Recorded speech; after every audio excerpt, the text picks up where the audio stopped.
let me start with you. Under your leadership, Bogota has been a very active member of the global community of cities working on these transnational issues.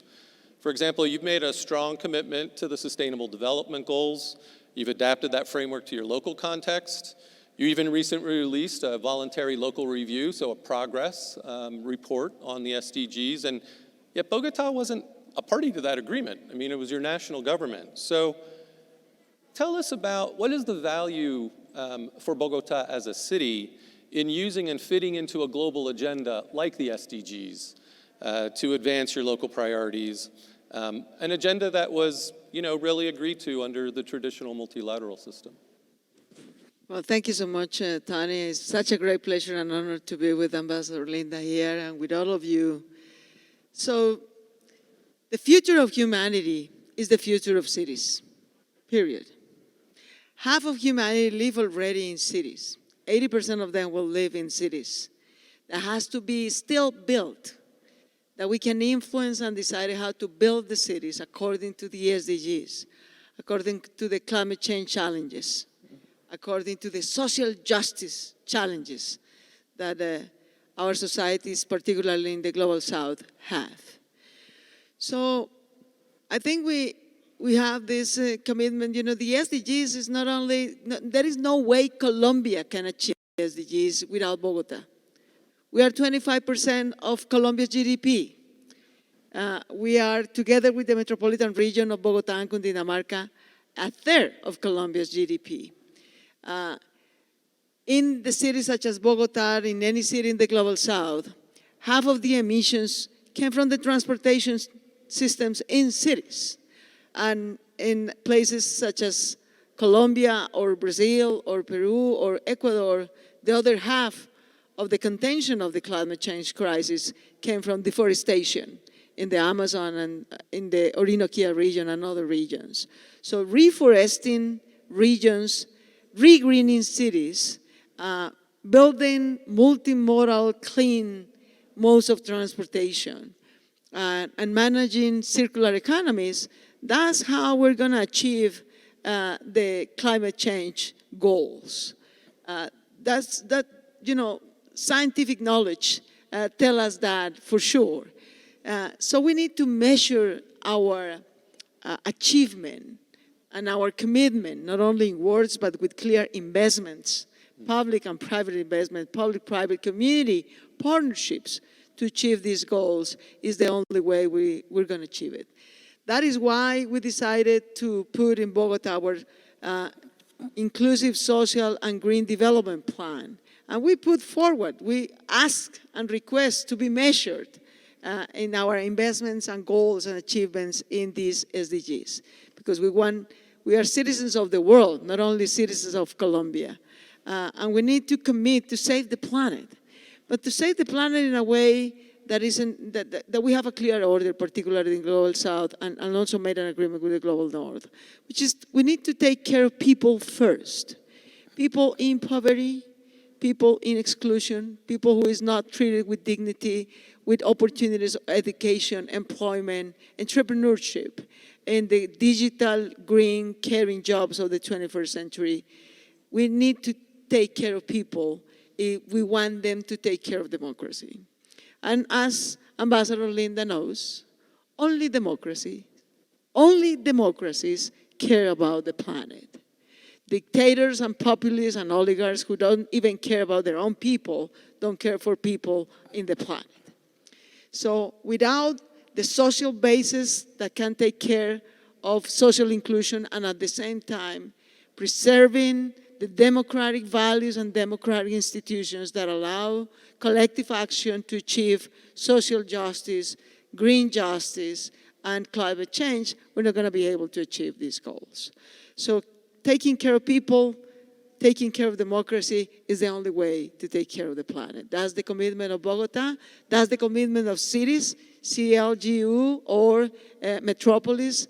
And this global network of cities, that's the kind of commitment and action that we are taking and that we hope we can share a place and a common collective action also with national states in the United States nations.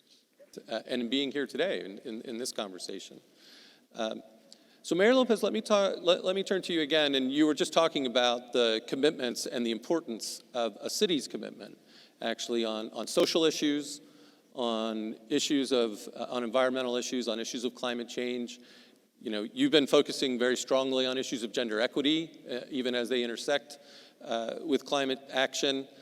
How do you see that local leadership and also your participation in some of the city networks we were just talking about? How does that contribute to kind of the global dialogues happening at the UN or in other places? How do you see making sure that there's a space and a contribution coming from cities into those global fora? Well, I think that's the new multilateralism of the 21st century. We need to include communities. We need to include voices from the social organizations, from the cities and municipalities and regions, along with the nation states to address the challenges. We need to unite forces. Time is running out. Time is running out for democracy. Time is running out for climate change and for sustainability. So we need to work together in actions, not only to share rooms, not only to share sessions, but actually to share investments and actions that change the course so that social inclusion, democratic values, and environmental sustainability, as much as social sustainability, is actually built in our cities. I think we all want, if you ask people around the Americas, we have a great opportunity here. Yesterday night in a Financial Times roundtable dinner, we had a very good perspective. This is the more democratic region in the world. It's the Americas, it's Latin America. Right? This is the region, you're not gonna find that democratic values and regimes in the Middle East or in Africa. It's here. And it's at the same time the most urbanized region in the world. In the global south is this region, is Latin America, is the Americas. So every one of our citizens, they want to live and prosper and grow in the town they were born.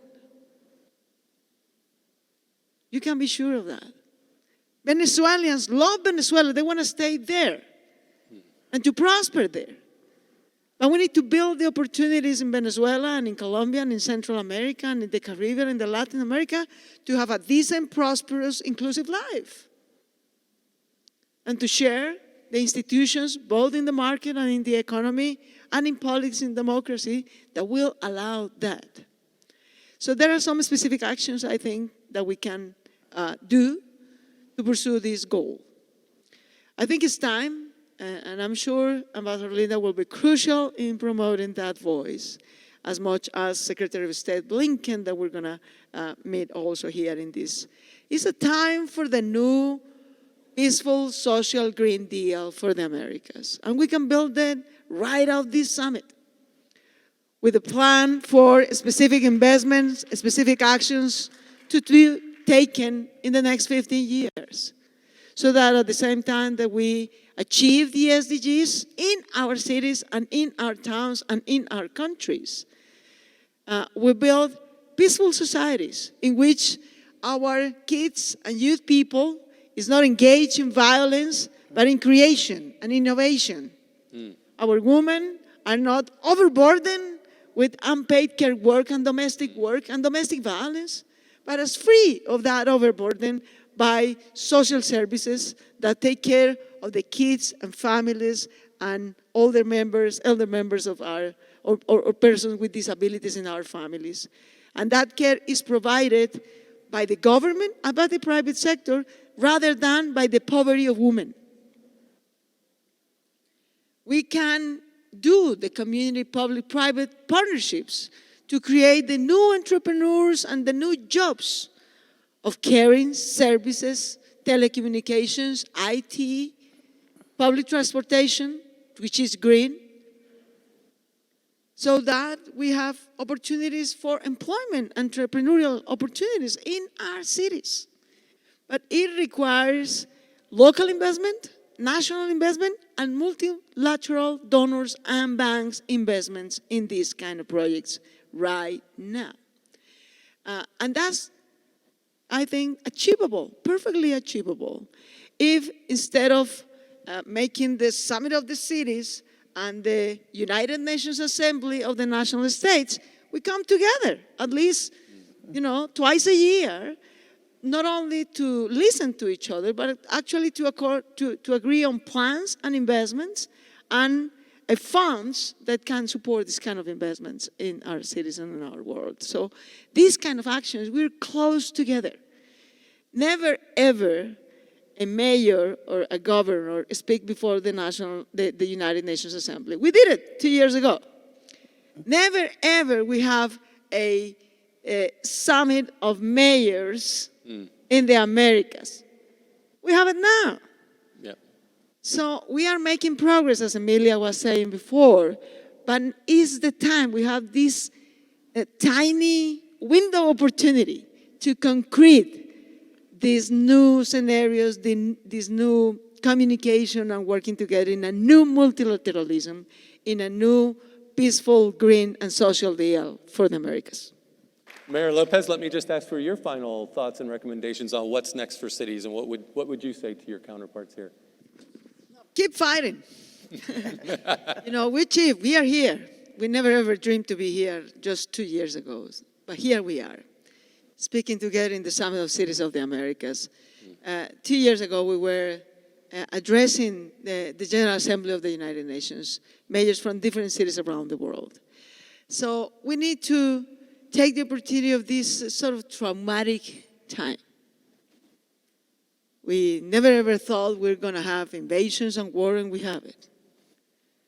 We didn't realize we were going to have a pandemic so traumatic such as the COVID-19, but we had it. Because of the climate change, we're facing natural disasters around the world. Violence and insecurity is unfortunately rising again. So times of challenge are times of opportunities, of actions, decisive, out of the box, bold, well-financed, with concrete results in the short and long run. That's the opportunity we have. So let's keep joining, talking, and acting together for the new, peaceful, social, and green deal of the Americas. Thank you so much. Thank you.